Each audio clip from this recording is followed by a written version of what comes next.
ಅಪ್ಪ ಹೇಳ್ತಾ ಫಸ್ಟಿಂದ ಚಿನಿ ಅಲ್ಲಿ ಬಾಯ್ಲಿ ಕೂಚ ಕೂಚ ಇಲ್ಲಿ ಚಿನಿ ಏನು ಗೊತ್ತಾ, ಅವತ್ತು ಹಾಸ್ಪಿಟ್ಲಿಗೆ ಹೋಗಿದ್ವಲ್ಲ ಮಗನೆ, ಹಿಂಗಬ್ಬು ಆದಾಗ ಹಾಂ ಹಿಂಗಬ್ಬು ಆಗಿತ್ತಲ್ಲ, ಹಾಸ್ಪಿಟ್ಲಿಗೆ ಹೋಗಿದ್ವಲ್ಲ, ಅಲ್ಲಿ ಕಾಕ ಹೆಂಗೆ ಕೂಗ್ತಿತ್ತವ, ಏನವ ಜೋರ ಕರಿ ಹ್ಞೂ ಅಂತಿತ್ತ.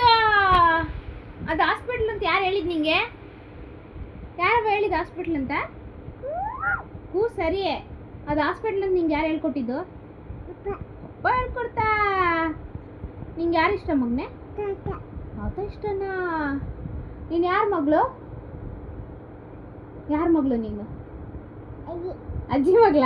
ಏಯ್ ನನ್ನ ಮೊಮ್ಮಗಳಲ್ಲ ಕೇಳಿದ್ದು, ಮಗಳು ಯಾರ ಮಗಳು ನೀನು? ಯಾರ ಮಗ ನೀನು? ಅಪ್ಪನ ಮಗನ ನೀನು? ಸಾಮಾನ್ಯ ಪಿಳ್ಳೆ ಅಲ್ಲ ನೀನು.